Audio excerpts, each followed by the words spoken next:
Assalamualaikum warahmatullahi wabarakatuh, teman-teman. Kali ini kita akan bahas kenapa laki-laki dan perempuan sering bertengkar. Angka perceraian di Indonesia setiap tahun itu semakin meningkat. Banyak penyebabnya mulai dari perselingkuhan, kemudian KDRT, dan paling banyak tentu saja alasan ekonomi. Tapi semuanya punya akar masalah yang sama. Semuanya diawali dari yang namanya pertengkaran. Dan kenapa sih laki dan perempuan sering bertengkar? Ini yang akan kita bahas. Supaya apa? Supaya kita kalau punya pasangan itu tetap harmonis dan kalau bisa sampai ya sampai kakek nenek atau sampai maut memisahkan gitu ya kan. Nah, gimana caranya supaya kita bisa menghindari pertengkaran adalah dengan tahu kenapa kita sering bertengkar. Kita bisa memahami apa yang dipikirkan oleh pasangan kita, apa yang kita inginkan dan kita bisa komunikasi dengan baik. Nah, supaya kita tetap harmonis, tetap oke hubungan kita simak, yuk kita mulai belajar.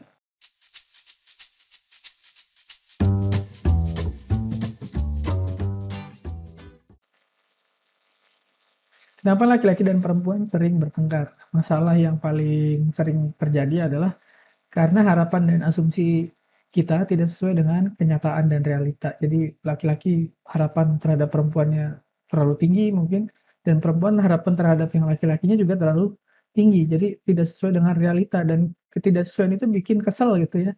Kesel, ngedumel, terus akhirnya marah-marah. Kenapa seperti itu? Karena secara natural, secara alami itu perempuan mau laki-laki untuk bersikap dan berpikir seperti perempuan. Sedangkan laki-laki itu selalu gagal paham apa yang dimaui oleh perempuan. Karena laki-laki tidak punya kemampuan seperti kemampuan otak perempuan dan perempuan tidak punya kemampuan seperti kemampuan otak laki-laki.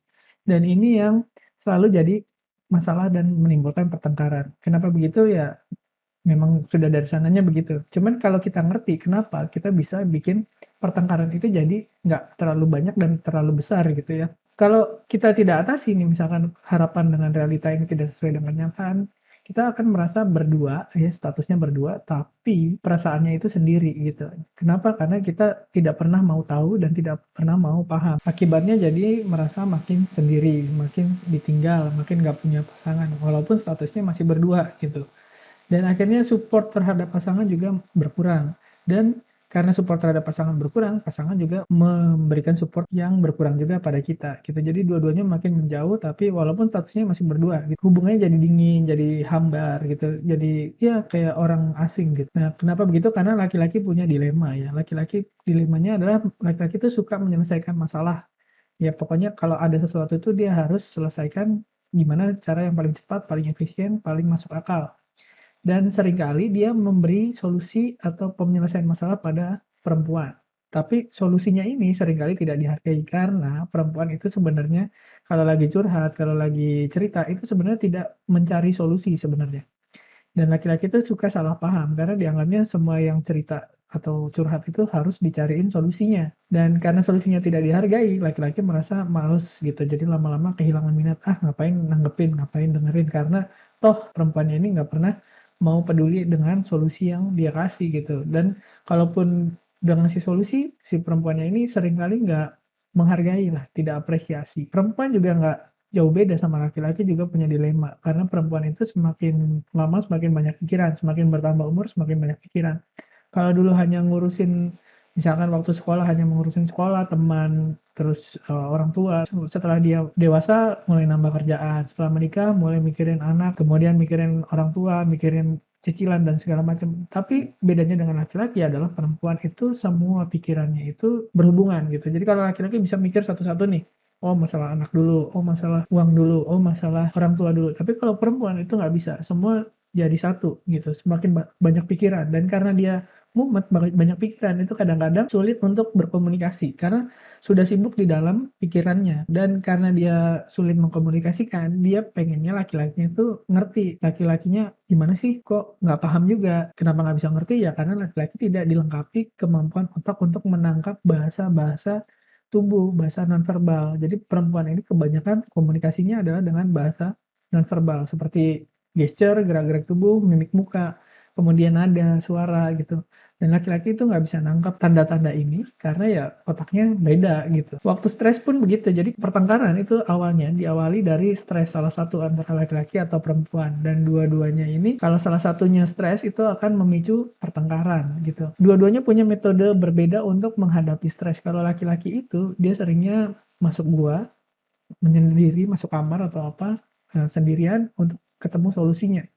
Dan kalau perempuan itu jarang sekali untuk menyendiri, dia senangnya cari orang untuk interaksi, dapat empati, dapat feedback, ya ngobrol lah, curhat gitu. Setelah itu lega gitu. Kenapa begitu? Karena satu perbedaan dari hormonnya, kedua memang struktur otaknya beda. Dan dua mekanisme yang berbeda ini kalau tidak dipahami ini bisa bikin pertengkaran. Jadi perempuannya merasa laki-lakinya ini cuek banget, dan laki-lakinya ini merasa ini perempuannya cerewet banget. Nah ini kayak dua kutub yang berbeda, makanya disebutnya seringkali Mars dan Venus. Laki-laki itu seperti dari planet Mars dan perempuan seperti dari planet Venus. Apa jadinya kalau dua makhluk dari planet yang beda ini ketemu? Ya pasti berantem gitu. Keluhannya apa? Keluhannya perempuan itu selalu ngeluh laki-laki ini cuek banget gitu. Dia berantakan, saya capek beres-beres rumah. Sama-sama capek tapi dia nggak bantu-bantu gitu. Terus dia pulang langsung enak nonton. Kayak istrinya tuh kayak pembantu, merasa jadi pembantu gitu. Dia lupa segalanya, tidak bisa diandalkan. Karena tadi laki-laki kalau sudah fokus pada satu masalah, dia berusaha selesai gitu ya. Dan kadang-kadang kalau dititipin apa atau diomongin apa itu suka lupa gitu. Terus yang perempuannya udah merasa urus akrobat, ngurusin anak, ngurusin rumah segala macam, terus laki-lakinya masih cuek-cuek aja gitu ya. Dan laki-lakinya juga nggak mau kalah ya, sebenarnya dia juga ngeluh dalam hatinya. Kayaknya perempuan ini selalu aja ada yang salah, ada yang belum selesai gitu. Padahal saya udah ngerjain banyak gitu. Terus dia selalu menemukan hal baru untuk dikeluhkan. Yang ini belum selesai, nanti dia ngeluh lagi, nambah lagi gitu. Nah, dan perempuan ini kayaknya kesannya selalu buru-buru gitu, nggak bisa santai. Ya, dan perempuan ini unik katanya, semua kesalahan itu diingat dan suka diungkit-ungkit. Bingung laki-laki juga. Dan saya nawarin bantuan tapi dia selalu cari-cari kesalahan saya. Jadi nggak usah repot-repot. Ini tadi ya laki-laki yang sudah frustasi, udah ngasih solusi berkali-kali tapi ceweknya cuek. Ini karena perempuan itu nggak suka dikasih solusi, dia hanya butuh interaksi dan empati, butuh support gitu. Nah, keluhan lainnya perempuan itu dia suka ngeluh, wah laki-laki ini cuma bantu-bantu kalau diminta. Kenapa sih nggak inisiatif, kurang inisiatif banget nih laki-laki. Ya memang laki-laki itu nggak bisa baca bahasa nonverbal ya, kurang bagus lah, kurang jago gitu. Nggak kayak otak perempuan yang dari lahir memang sudah diciptakan untuk bisa komunikasi nonverbal. Nah, perempuan juga ngeluh ketika mau curhat dia malah fokus dengar, malah sibuk cari solusi gitu, nggak mau empati gitu. Ketika laki-lakinya bicara dia nggak mau dengar kata-kata saya. Ya tadi laki-laki terlalu fokus ya. Kalau lagi ngambek dia menutup diri dari saya. Itu tadi cara laki-laki untuk menghadapi stres memang seperti itu, menyendiri. Dia dulu sangat peduli dan sayang, sekarang cuek kecuali ada maunya. Jadi waktu pacaran tuh kayak romantis banget, sangat care banget. Itu karena memang ya laki-laki fokusnya saat pacaran itu adalah gimana caranya mendapatkan pacarnya itu. Jadi kalau udah dapat, udah nikah, udah deh, itu dianggap masalah itu udah selesai, masalah jodoh itu udah selesai, masalah perempuan itu udah selesai. Gitu. Jadi perempuan merasa kok dia nggak kayak dulu waktu pacaran. Dia menganggap masalah pasangan ini udah selesai buat laki-laki, buat perempuan masih ongoing gitu harusnya. Nah, laki-laki ngeluh gini, eee, kenapa sih perempuan pengennya laki-laki jadi paranormal gitu, bisa baca pikiran, ya karena perempuan sulit untuk komunikasi karena di dalam pikirannya sendiri udah terlalu sibuk gitu ya. Kalau saya santai dia ngeluh, kita kurang waktu berdua. Nah, lagi santai, istrinya ngeluh, santai-santai aja, istrinya nggak dipeduliin gitu ya. Nah, saya sudah bantu tapi dia masih ngeluh kecapean, kerja saya tidak dihargai, ini ya yang tadi. Saya nggak tahu kapan dia meledak, saya harus hati-hati dekat bom ya, karena perempuan itu kan tadi otaknya sudah penuh, jadi butuh trigger satu aja dia bisa meledak, jadi semua kesalahan-kesalahan semua diungkit gitu ya. Jadi seolah-olah kayak bom waktu gitu. Dia selalu marah, tidak ada yang bisa bikin happy. Sebenarnya ada yang laki-lakinya itu, kalau dia lebih care gitu, lebih care, lebih mau banyak bantuin, lebih paham dengan kondisi-kondisi yang perempuannya. Keluhan lainnya, laki-laki udah tidak peduli penampilan saya, wajar kan sesekali mau dipuji. Ini kadang-kadang laki-laki makin lama suatu hubungan, itu makin lupa untuk ngasih pujian. Saya nggak bisa bicara isi hati, dia merasa dikendalikan. Oh, jadi laki-laki tuh tiap perempuannya curhat itu cenderung kayak, "Ini apa sih maunya perempuan ini pengen ngendaliin saya," gitu. Sebenarnya enggak, cuman pengen curhat aja. Kita tidak ada waktu untuk romansa lagi, hanya rutinitas saja. Bukan berarti dia udah nggak cinta lagi, tapi memang buat laki-laki urusan wanitanya ini selesai. Tapi buat perempuan ini masih ongoing gitu ya harusnya. Dia hanya mau menyentuh kalau mau seks, terus saya seharian sama anak, dia cuma bisa kritik. Kalau ngomongin uang pasti bertengkar. Nah, laki-laki itu kalau sudah ngomongin uang, itu merasa harga dirinya terusik biasanya. Karena dikaitkan dengan harga diri. Sebenarnya nggak harus seperti itu ya. Laki-laki juga ngeluh, kenapa sih perempuan selalu baper? Ya tadi, karena pikiran, emosi, perasaan itu nyatu. Nanti kita akan bahas lebih lanjut. Dia selalu ngeluh, saya terlalu cinta kerja atau kurang uang. Nggak jelas. Jadi laki-laki ngeluh nih, misalkan perempuannya itu marah kalau uangnya kurang. Nah, berarti kan laki-lakinya harus kerja. Nah, waktu laki-lakinya kerja, istrinya marah, kok nggak pernah di rumah. Nah, jadi laki-lakinya bingung, ini maunya apa, saya kerja atau di rumah gitu. Kalau di rumah kan kurang uang. Nah, kalau saya lagi mood, lagi pengen misalkan berhubungan suami istri, dia selalu bilang capek atau lagi banyak urusan. Dan kalau untuk dapat hubungan seksual itu laki-laki harus ya melompati rintangan api lah istilahnya.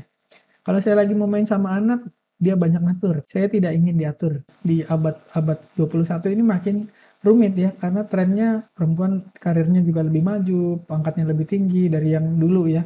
Sudah bisa cari uang sendiri, jadi pengennya mandiri gitu. Perempuan untuk bisa step up sampai ke level misalkan puncak itu dia harus bersikap, berpikir seperti laki-laki atau maskulin gitu. Jadi menyelesaikan masalah dengan cepat gitu ya, jadi tidak terlalu emosional. Dan perempuan itu semakin karirnya bagus, itu semakin kecenderungan untuk lebih maskulin. Maksudnya cara berpikirnya, cara bertindaknya gitu. Walaupun sebenarnya masih feminin juga, cuman karena dibentuk di kultur karir seperti itu, dia harus lebih maskulin. Dan kebalikannya, laki-laki sekarang lebih banyak yang semakin feminin. Kelaki-lakiannya maco gitu, serem, dibilangnya preman gitu. Jadi serba salah ya. Jadi laki-laki semakin feminin dan perempuan semakin maskulin. Dampaknya apa? Laki-laki dan perempuan merasakan pertengkaran yang tidak pernah dilakukan oleh orang tuanya sebelumnya gitu. Belum lagi nih di abad 21 beban perempuan itu lebih tinggi ya, 2 kali dari ibu atau neneknya. Karena sekarang ada masalah karir, harus bisa masak, harus anak-anak beres, suami terurus ya gitu. Keluhannya banyak sekali ya. Jadi tuntutan hidup perempuan di abad 21 itu lebih berat daripada ibu atau neneknya gitu. Dan laki-laki harus ngerti ini gitu ya. Apalagi ada media sosial, Instagram dan lain-lain kan, jadi membandingkan gitu. Nah, terus insting ibunya masih ada di otaknya. Standar untuk rumah harus terurus, anak-anak harus terurus itu standar dari insting seorang ibu. Perempuan ini nggak bisa diem gitu. Jadi kalau rumahnya berantakan harus cepat dirapiin, anaknya belum sarapan harus ini, pokoknya makanya marah-marah melulu gitu karena instingnya masih ada, tekanannya tinggi gitu, lebih tinggi. Jadi to do list-nya itu makin meningkat, makin banyak. Jadi nggak bisa diem. Laki-laki bingung kan, kenapa sih nggak bisa santai gitu, marah-marah melulu, ada aja masalahnya. Ya karena ini, tekanannya makin tinggi, instingnya masih ada. Perempuan itu yang makin maskulin itu jadi masalah juga buat laki-laki. Jadi laki-lakinya jadi kalah laki gitu. Laki-laki kehilangan kelelakian. Karena perempuannya lebih maskulin. Nah, jadi perempuan yang karirnya lebih maju itu cenderung membuat pasangannya lah jadi insecure ya. Jadi kehilangan maskulinitas. Solusinya sebenarnya perempuan itu harus bisa memisahkan antara kerja dengan rumah, kerja dengan keluarga. Jadi kalau di kerja dia maskulin, di keluarga harusnya kembali ke feminin. Karena kalau enggak ya laki-laki jadi kehilangan kelelakian gitu. Jadi laki-laki jadi feminin. Dan perempuan yang kehilangan femininnya jadi maskulin itu menyebabkan laki-laki kehilangan tujuan hidup, makna hidup, dan inspirasi. Gitu. Jadi laki-laki makin feminin jadinya. Terus sebenarnya solusinya adalah bagi keluarga ya, yang mau yang wanita karir atau wanita yang di rumah, kebahagiaan perempuan atau si ibu ini adalah yang paling utama. Jadi happy woman itu pasti happy family. Banyak penelitian menunjukkan ibunya atau istrinya tuh happy, maka keluarganya, seluruh keluarganya itu happy. Tapi kalau enggak, istrinya atau ibunya ini enggak happy, satu keluarga itu pasti nggak happy. Nah, solusinya untuk perempuan gimana? Karena laki-laki itu nggak paham ya dengan bahasa-bahasa nonverbal. Jadi kalau minta tolong sama laki-laki itu harus spesifik ngomong gitu. Diberikanlah kayak project. Jadi misalkan pengen dibantu untuk nyiapin apa sarapan anak. Itu harus dikasih project tanggal sekian, jam sekian, menunya ini tolong disiapin ini. Dikasih checklist seperti ngasih kerjaan di kantor. Karena laki-laki kalau nggak spesifik itu jadi bingung dia. Terus usahakan jangan lakukan semuanya sendiri. Biarkan laki-lakinya itu mensupport ya, jadi membantu mengisi kerjaan yang sebenarnya bisa dialihkan. Karena seringkali gini, misalkan semua dikerjain sendiri, terus pengen minta bantuan nggak bisa ngomongnya, berharap suaminya atau pasangannya itu ngerti, tapi ternyata nggak ngerti, terus akhirnya perempuannya jadi ngedumel sendiri, terus jadi bom waktu, yang ngedumel, nanti suatu waktu suaminya atau laki-lakinya berbuat kesalahan, si perempuannya ini meledak gitu. Dan itulah jadi pertengkaran besar. Dan yang terakhir, mengelola harapan terhadap laki-laki. Jadi misalkan laki-lakinya diminta tolong untuk bersih-bersih atau nyapu lah misalkan. Nyapu ya jangan harap nyapunya laki-laki atau suami ini sebersih kalau dikerjain sendiri gitu. Tapi lebih bagus tetap minta tolong, tetap minta bantuan. Kenapa? Karena laki-laki sebenarnya pengen membantu perempuan gitu. Tapi perempuan seringkali tidak ngasih kesempatan.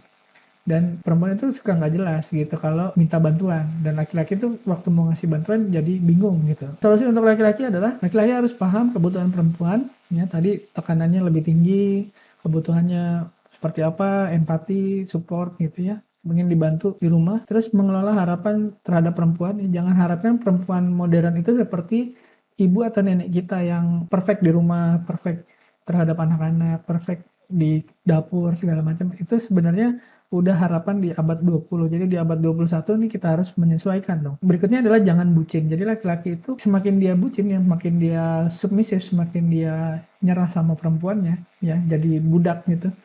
Itu semakin perempuannya jadi tidak tertarik ya, karena kehilangan maskulinitas. Jadi laki-laki yang menarik buat perempuan itu ternyata adalah laki-laki yang maskulin, yang laki gitu, kelihatan strong. Nah, kalau laki-laki yang lembek, yang lemah, yang bucin itu justru malah semakin tidak menarik buat perempuan. Usahakan di rumah itu selalu feel good. Jadi pasangan itu selalu feel good. Karena tadi penyebab pertengkaran itu pasti karena ada stres antara yang laki-laki atau yang perempuan. Terus keluarlah tadi keluhan-keluhan tadi yang sebenarnya ditimbun sekian lama, akhirnya keluar gitu, jadi bertengkar. Yang kedua adalah memperbaiki cara kita menghadapi stres. Jadi kalau lagi stres, usahain jangan. Yang ketiga adalah tetap mempertahankan polaritas. Maksudnya laki-laki tetaplah jadi laki-laki dan perempuan tetaplah jadi perempuan. Karena itu yang membuat pasangan itu saling tertarik dengan yang lain. Perempuan itu tertarik dengan laki-laki yang maskulin, dan laki-laki itu tertarik dengan perempuan yang feminin. Jadi perempuan waktu di kerja, di kantor misalkan, dia maskulin, waktu dia pulang ke keluarga itu dia harus jadi feminin lagi. Kalau enggak, itu maskulin sama maskulin itu kayak, jadi laki-laki itu nggak punya istri, punyanya suami di rumah gitu. Itu jadi tidak menarik. Dan laki-laki tetaplah jadi maskulin karena perempuan nggak suka laki-laki yang feminin sebenarnya. Buat laki-laki dan perempuan lakukanlah lebih sedikit dari yang to-do list tadi. To-do listnya tadi dikurangin, sebagian diserahkan pada yang laki-laki. Lakukan lebih sedikit, lebih banyak bersyukur gitu.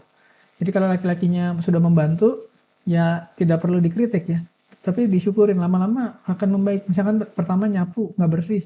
Ya udah nggak usah dikritik ya. Tapi dilihat, oh ternyata dia udah mau bantuin nyapu, itu udah bersyukur banget gitu. Terus laki-laki jangan diem aja, tapi harus do more, harus ngasih support. Jadi jangan nunggu disuruh sebenarnya, lebih inisiatif lah. Jadi ngeliat istrinya lagi kesusahan atau pasangannya lagi capek gitu, harus inisiatif membantu, saling membantu pasangan. Laki-laki dan perempuan itu saling membutuhkan ya. Yang perempuan butuh disupport dan yang laki-laki butuh merasa diperlukan, ya butuh diapresiasi lah. Nah, independen, jadi kan sekarang abad 21 ada laki-laki dan perempuan yang independen katanya. Bukan berarti tidak membutuhkan pasangan ya. Independen itu apa sih? Independen itu bebas untuk memutuskan, bebas memilih gitu. Sebaik-baiknya pilihan sebenarnya adalah jangan mengabaikan kebutuhan. Jadi kalau masih butuh pasangan, ya jangan diabaikan. Kalau masih butuh untuk berhubungan suami istri ya jangan diabaikan gitu ya. Terus ambil peran sesuai tempat atau waktu gitu. Jangan tadi yang laki-laki harus lebih banyak support, yang perempuan harus lebih banyak syukur sebenarnya. Jadilah diri sendiri, yang laki-laki jadi laki-laki, yang perempuan jadi perempuan. Beda ya. Jadi laki-laki butuh perempuan, perempuan butuh laki-laki, tapi alasannya beda. Yang laki-laki itu ingin merasa dibutuhkan. Jadi perempuan harus sadar nih. Ya, jadi dia minta tolong sama laki-laki itu sebenarnya menolong laki-lakinya untuk meningkatkan kepercayaan diri. Ya laki-lakinya lebih percaya diri kalau dia bisa membantu perempuannya, dia bisa menyenangkan hati perempuan gitu, itu dia senang banget. Dan perempuan itu sebenarnya tidak ingin sendirian, jadi laki-laki juga harus paham ya, jangan sendiri mulu, jangan cuek banget gitu ya. Jadi harus ada perhatian. Perempuan nggak pengen sendirian, tidak menuntut yang sempurna, kemudian menerima semua yang tidak sempurna dari dirinya dan pasangan, dan sibuk mengisi kekosongan atau gap antara harapan dengan realita itu dengan cinta gitu. Jadi sibuklah untuk memberi cinta daripada menuntut cinta. Oke, sekian. Mudah-mudahan kita nggak bertengkar. Habis ini saya mau minta maaf sama istri saya karena kayaknya selama ini kurang perhatian dan kurang support. Oke, teman-teman, mudah-mudahan bermanfaat. Saya yakin bermanfaat. Kalau ada pertanyaan, boleh komentar atau kontak langsung. Terima kasih. Wassalamualaikum warahmatullahi wabarakatuh.